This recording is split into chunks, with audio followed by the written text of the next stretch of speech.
and welcome to another game review, excuse me, by your boy True. You'll have to excuse your mans and them today because I am super duper tired.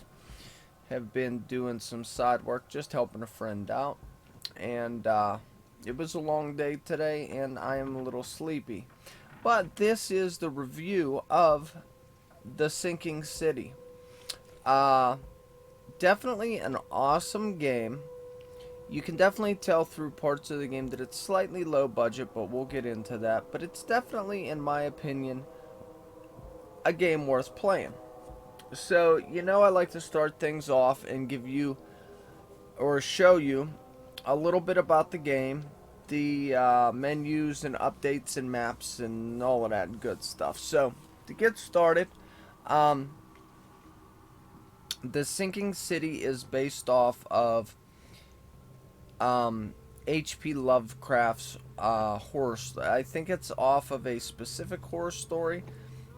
I'm not really sure, or it's definitely inspired by H.P. Lovecraft. Okay, H.P. Lovecraft was a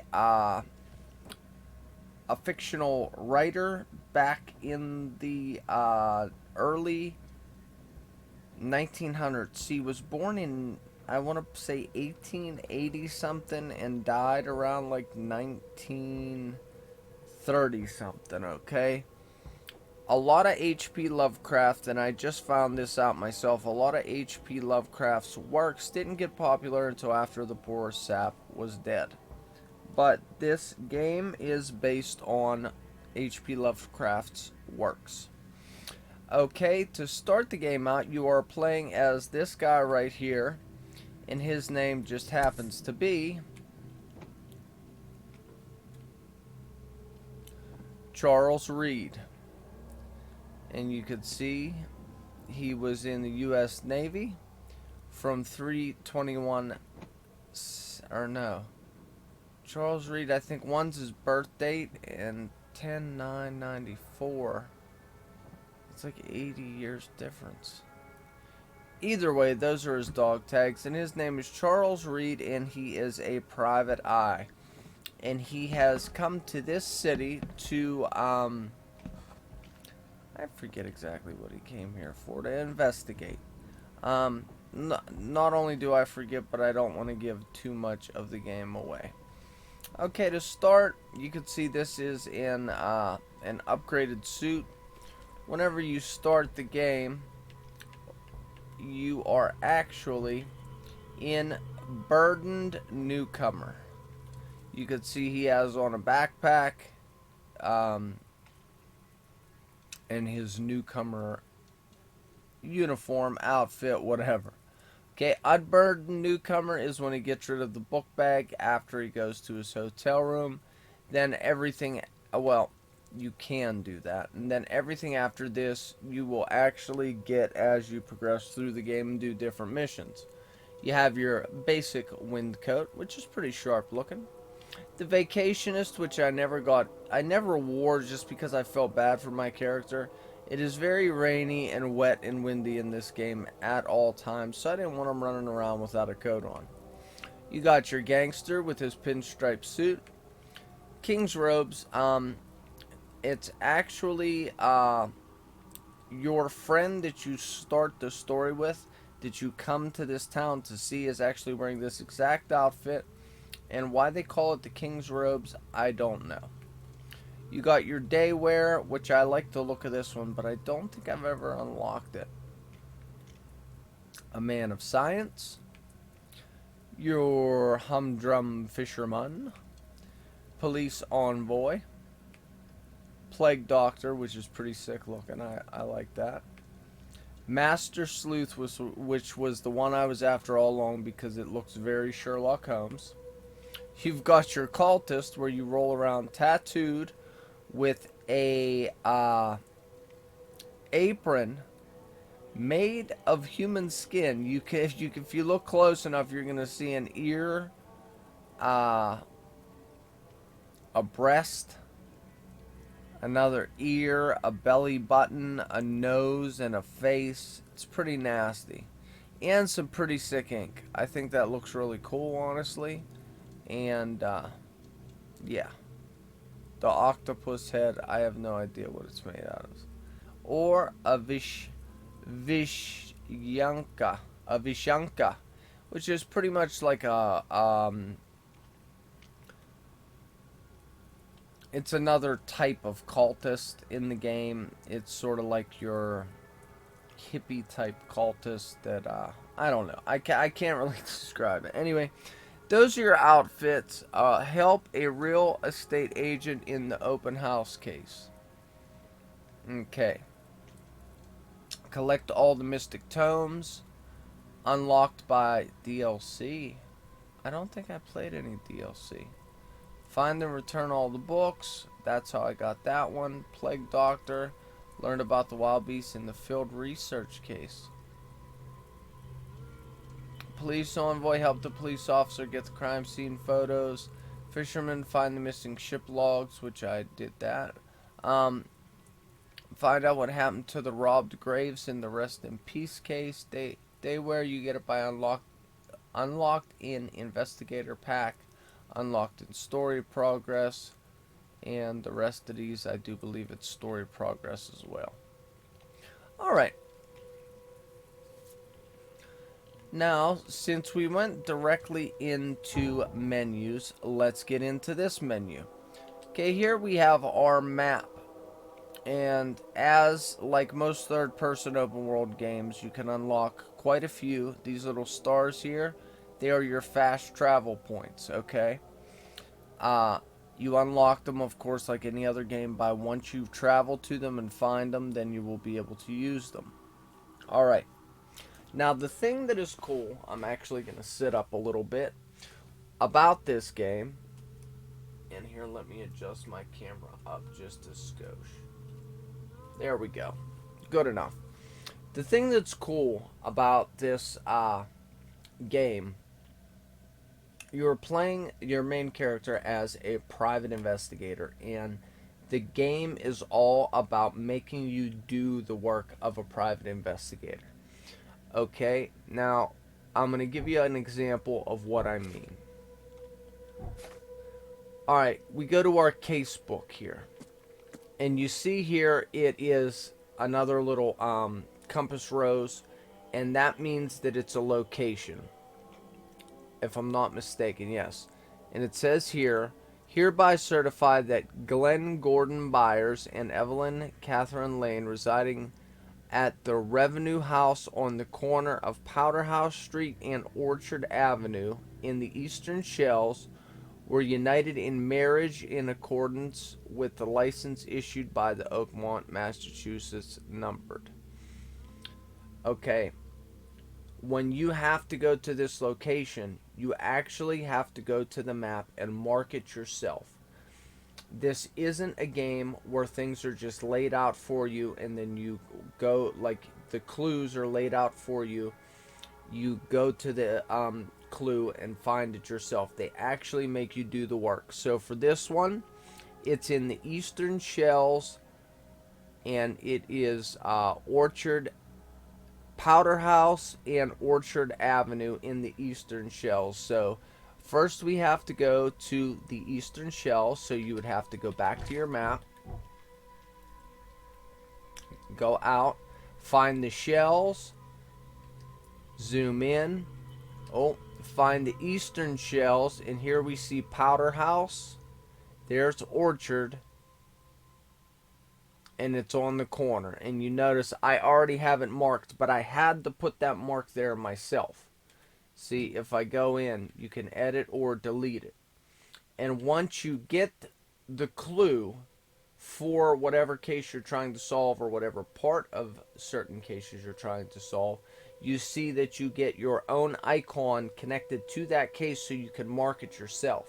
But they're not just put there for you as in most other games. And you could see, if I go down, looking for a newcomer, that's another one that in a different case. Agatha Pierce's address, and they're all just markers.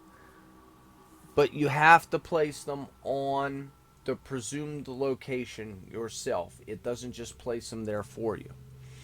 Another really cool part about this game, as I said, that marriage license clue that I just read, I had to find myself. They will give you certain pieces of information. You have to read through everything. And then there is the Oakmont Chronicle, which is a newspaper. You have your hospital of St. Mary's. You have your Oakmont University Library. You have City Hall. You also have the police station, the hospital, as I said, the library, City Hall, and I do believe that's it. And there is a asylum over here where you can get some information. But the cool thing about this is, and I will show you, you get certain pieces of information and you can go to these places that have the little orange tabs next to them. You notice the little orange tabs next to the ones that I pointed out to you. You go to them and there are record stations, we'll say, where you actually have to take the clues and look through the records and match up 3 certain parts of the clue. And if you have to match, and you actually have to match them up correctly, or you don't get the next clue to go to the next case. Now, I am going to head up to the hospital just to show you exactly what I'm talking about, okay? It is a really, really neat part of the game, and I really enjoyed playing this game for the fact that they make you do all of the investigating yourself, which is the way it should be, in my opinion. Now, one of the problems of this game is the load times. As in most non-big budget games, and even in big budget games, you guys know you have some immense load times. But I found in this game that is one of the crappier parts of the game is the load time. So I'm going to try to keep from fast traveling after this, and if I can help it at all, and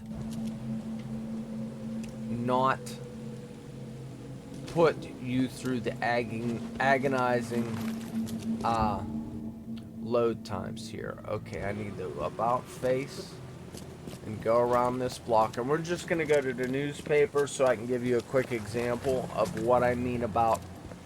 Now, I don't think I have any current clues that I could put in here to unlock, but I at least want to give you an idea of what I'm talking about. You can see that the graphics are okay. They're not horrible, but I do find that the NPCs have a very generic movement. And you can see in that lady's dress, which I've never noticed, she is actually a cult member. And you'll see that the NPCs can be very glitchy, and there was not a lot of time put into the intelligence of the NPCs. See, we have our Oakmont Chronicle truck, and we are at the newspaper. Alright, now, in all respective places where you can unlock clues, you're going to find one of these. It's a record station, as I called it. I don't know if that's the actual name, but that's what I'm calling it. Now, you'll have you can choose your evidence over here, and you see you use the D-pad to check the evidence, or to input what evidence you want to find. So, Milton Pierce's request, bottle of strychnine, dirty laundry, Pierce's interview. Today, our correspondent had a chance to roam the beautiful alleyways. Alright, let's just, I'll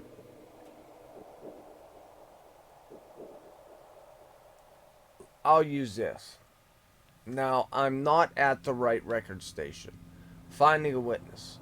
Uh, Somebody who lives in a certain place in a city would probably be at City Hall, but it is pretty much the same four things that you can choose from in every record station. You just have to go to the correct corresponding business, we'll say, or whatever, to find the right clue. Like this one, I'd have to go to City Hall to find somebody's address. And if you see, to finding a witness, I couldn't learn much about Milton Pierce. So I know his name. All I know is that he lives somewhere in Reed Heights and is currently running for mayor. He had an interview with the newspaper recently. Now, I think I had already found this at this point in the game, but I don't know. So we would want to put in the information we know. People, and he is a, I don't know if we would call him a celebrity or an official because he's running for mayor. He's probably an official, so we're going to put that in. The section, he had an interview, so that would be under articles and interviews. And we know that he lives in, where did it say? Reed Heights. So we'll go to the district and we'll put in Reed Heights. And like I said, I'm probably going to get nothing because I had already found this clue. And it would be the actual right place to find it because if you read, he had an interview. And if you look, and this is what I did. The evidence that I got was Pierce's interview. This is the evidence that I got out of this record station.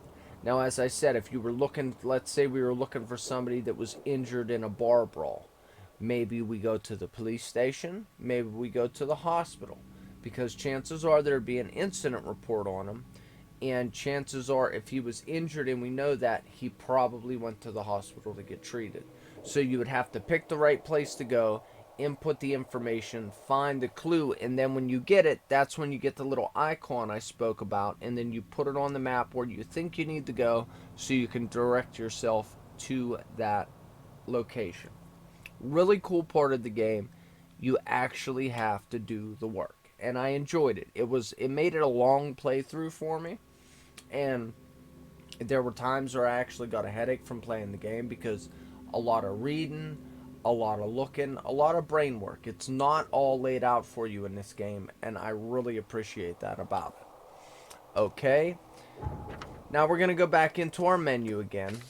Now, see, we have our case book here, which gives us all of our different clues and what cases we are on. These are your main case, all the side cases you pick up, and then completed cases. Pretty straightforward. But let's say we pick self-defense, and that's what we're on. Oh, then we go over into our clues, and we're doing all the work. We're finding all the clues, and then we go to the Mind Palace. And this is where you can, it's more laid out for you, and it helps you deduce what's going on, and it helps you work things out, and gives you like a virtual notepad to look at with all the clues to decide which way you want to go with your decision. This game is all based on decisions, and there are multiple different outcomes at the end of the game, depending on the decisions you make as you're solving all the cases. So let's see what we have. Killer was blackmailed. The murderer was definitely pressured. A man was forced to assassinate Vanderberg to keep his wife safe. No alibi. I don't have any proof of my innocence. See, I was being investigated for this. I need to find evidence that someone else is responsible. And then Milton Pierce is a sellout. Milton Pierce wants to become mayor of Oakmont. He testified against me in the case of Vanderberg. So two of these may line up for me. I don't know. They may not. I just picked a save that's near the end of the game to do this review on because I had already beaten the game, of course, and my last save was right at the end of the game. So in this Mind Palace, you may have 3, you may have 4, you may have them all. It just all depends on how far in each case you are. And then you take them and attempt to line them up. Killer blackmailed, and then you see it shows me that neither one of these will work for that. So in on the other side of the coin, none of these will work together. No alibi will not work with any of those. And Milton Pierce's sellout will not work with any of these. So this doesn't give me anything I need. So that will tell you that you need to find more clues to come back here. And then you match certain clues up, and it will give you an outcome that you can choose. Well, do I believe that Milton Pierce really sold me out, or was there a reason behind it, or whatever the case may be? So that is your Mind Palace and your casebook, and they work hand in hand in the game. Lore, I didn't really dig too much into because there was so much other reading and figuring in the game, but it's pretty cut and dry. City, different places, correspondence, different letters we got from different people were picked up, documents, bestiary. This is all about the monsters in the game that we're coming across, which are pretty nifty monsters. It is nice. And mythos, different myths, and different lore in the game. Rarities, a ceremonial dagger. Okay. Oh, and then we have our skills menu, which is this is where as in every game I play, you get better as you're going. So they give you a skills menu where you can get better as you're going. We have combat proficiency, which is going to give you to set traps twice as quickly. Traps hold enemies longer because there's bear traps that you can get in the game. Explosives work better. You get an extra bullet in the clip of your pistol, your semi-automatic pistol. You reload your revolver faster. Improves coordination, doubles your damage. You get better with a shotgun. You get better with the Tommy gun. You get better with a rifle. Vigor is pretty self-explanatory. Your health potions or injections work better. Carry one more grenade.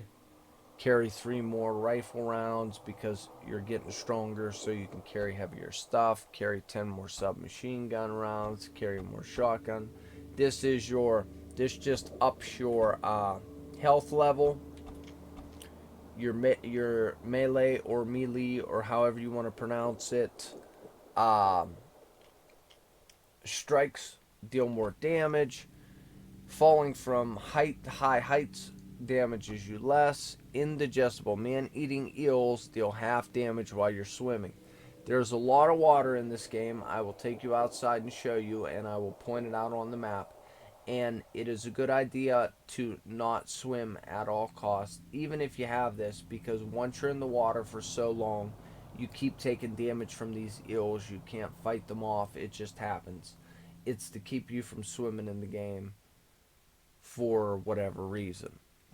And we have our mind. In this game, even though you're a private eye, you are on the verge of insanity. So you not only have a hit point gauge, you have a sanity gauge. And this is all upgrades for your skills that have to do with your mind. Smart packing, carry up to 25 pieces of crafting material. You actually save a little bit of crafting material. It doesn't cost as much to craft ammo. It doesn't cost as much to craft explosives.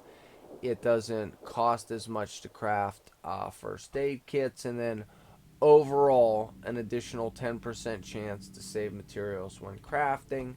This is to upgrade your sanity gauge, just like your hit point gauge. Gain more experience points so you can get more skills. You see up in the right hand corner there, it says experience 558 out of 1,000, and I currently have 2 knowledge points at this point. And it's 1 point per each upgrade, and you have to unlock in their respective lines to keep going. So if I wanted to unlock this one has to be first. and so on.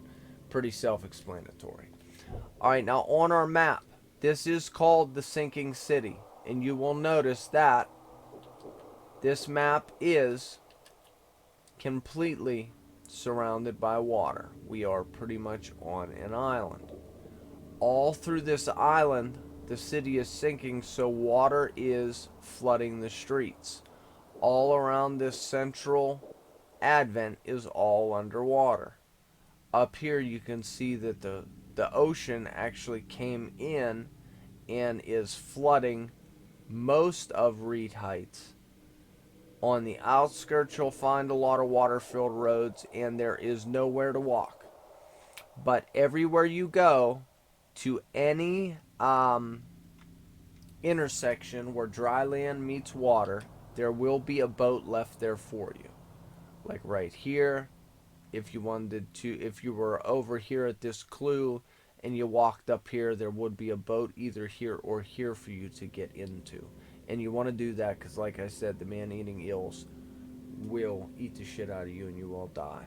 So you don't have to worry about it unless you would get up and fall out of the boat for some reason. But you could always get right back in the boat or climb up onto a walkway possibly or something. But as I said, at all of these intersections, there is more than likely 100% of the time a boat for you to hop onto to keep going. It makes traversing the map interesting, we'll say, because you always have to plot your route, and you got to remember, you're always going where you think you need to go. You're putting your own markers down so you can go where you think the case is leading you, and it is quite interesting to travel through the map, definitely. Then we have your basic inventory. At this point, I have most everything you can get. Your health injection, your sanity injection, firebomb, regular hand grenade, as I said, bear trap, and then your regular weapons, your firearms. You have your pistol, your revolver, your shotgun, your battle rifle, which is like we'll say a 30-06 bolt action rifle, whatever. Bolt action rifle, and your Tommy gun, which is 1950s machine gun.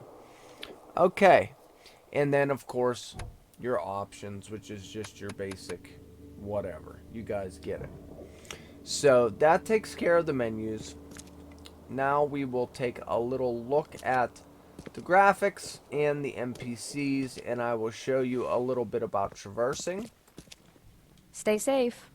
And I said this a lot in my playthrough of the game. They give you a warning at the beginning of the game. Like, you know, if you're familiar with Assassin's Creed, how it says that this is a work of fiction. It was created by a group of non-biased individuals. Blah, blah, blah, blah, blah. My phone thinks I'm talking to it.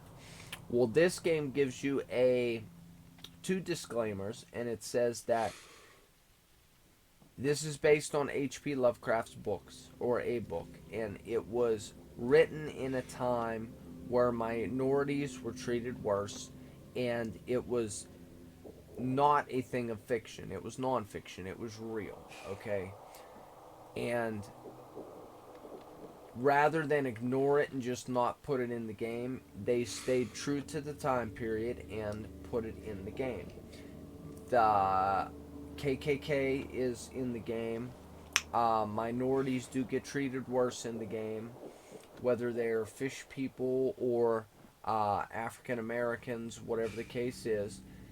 All people that are different get treated differently because that's the time that this game was based on.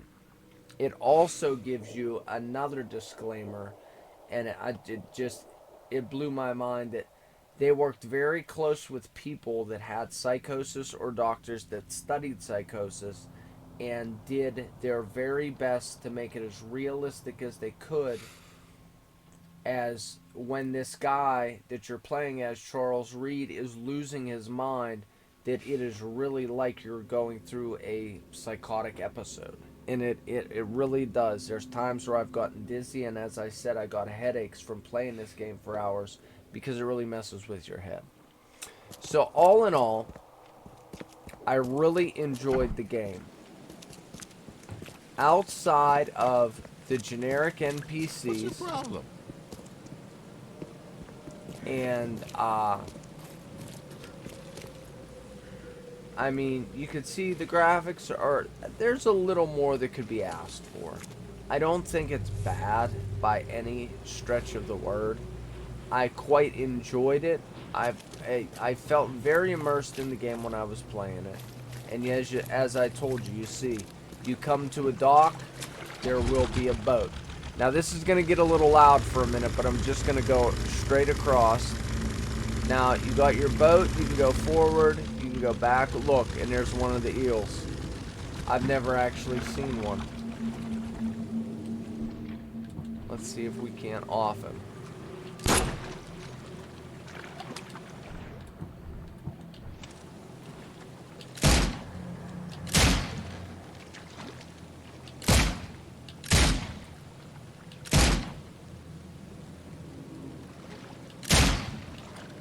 Well, I hit him. But you see, you can stand up in your boat at any time and chance falling out. So as I was saying, all in all, I really enjoyed this game. I definitely recommend playing it if you're into a mind teaser, a game that makes you think, and a game that is based off of some very historic, very awesome, weird horror. You could see, I'm not very familiar with H.P. Lovecraft, but you can see that there are fish people, and there are actually people that look like apes as well. Looks like they interbred with apes. And there are regular people, regular white people, regular black people, and just, it is a really weird world, and it's awesome. Like I said, it's a game where you have to do the work. You can see the graphics aren't bad. It is, like I said, the game itself in the playthrough wasn't glitchy, but the NPCs in the environment was slightly glitchy. Okay, now another part of the game I'd like to mention is right here. You have a supernatural ability. This helps you find clues and solve cases and recognize things. But if you notice, my blue sanity gauge is starting to go down when I use it.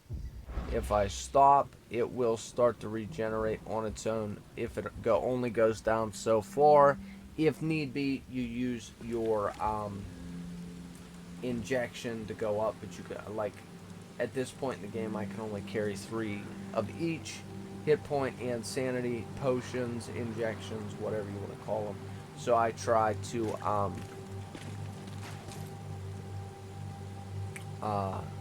preserve them. But you'll see there will be marks through the game that mean certain things. Now this here, you see the M, you see the X, double X, and you see that the street is blocked off, but they do give you access. That means monsters. Now if you look at the map, you'll see that it says infested area. So in between these fences, it's all monsters. But this is where you can farm the most crafting materials. They put infested areas. If you look, I found a good bit of them here, here, here, here, here. They are pretty much all over the map. And that's where, if you're running low on crafting materials, if you're running low on ammunition, you're going to need to craft it. The game does, it is a survival horror game. Not as tough a survival as some, but you do have to craft all your own ammo, and it is hard to come by. You will find boxes of regular ammo, but normally you have to craft your own. And in these infested areas is the best place to find larger amounts of crafting material and better lootables. Now I'm only going to go in to give you a glimpse of the monsters. Let me break this out and reload it. And we will take, now see, remember I said your supernatural ability. That is the mark for consumables. You'll see I found some consumables.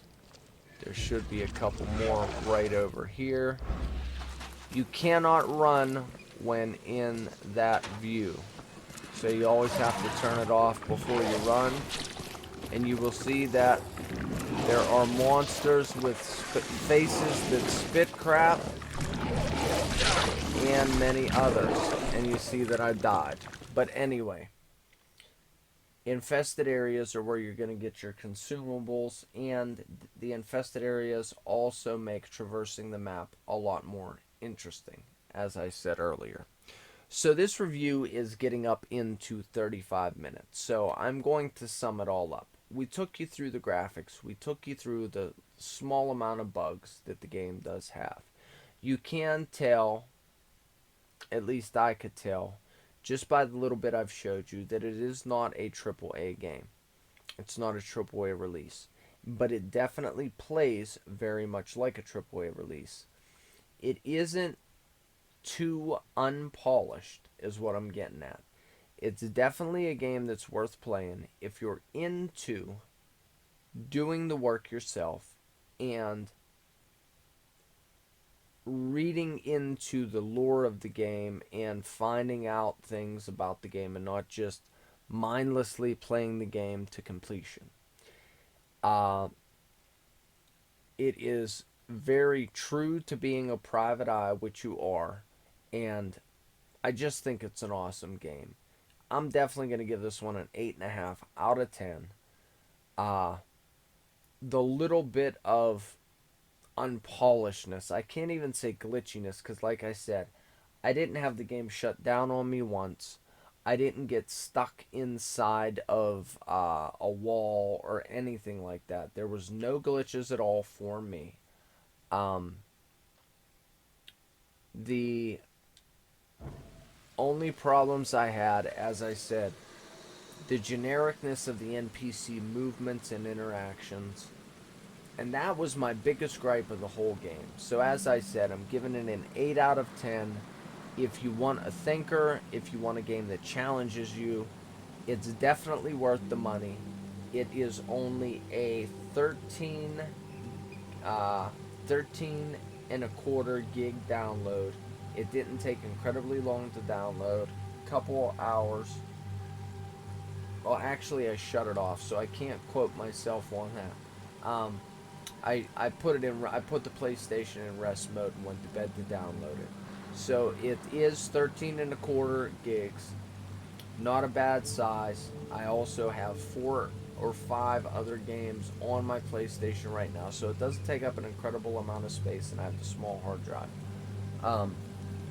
It is, as I said, based on H.P. Lovecraft horror stories, which now I'm interested in this, and I may start to read or get some audiobooks from H.P. Lovecraft if they are out there, because I'm interested now. So the game was only a little over $20 with tax in PA, with the Pennsylvania tax or whatever. I don't know how it all works, but I only paid a little over $20 and it was well worth it. So if you like a good third person perspective survival horror, this game is perfect for you. It won't break the bank, and it doesn't take up too much space on the PlayStation, and the game really makes you work. If that's something you're into, then this game is for you. I hope you guys enjoyed the review. I'm going to do a quick little announcement, and I would like to say thank you to everybody who helped me reach my surpass actually my 200 follower goal on Twitch. Little milestone I set for myself. We're at 211 followers the last I looked a few hours ago, so thank you. We are almost at the subscriber goal.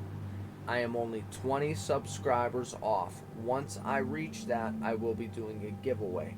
So if you subscribe now and help me out, I will be doing a giveaway to possibly,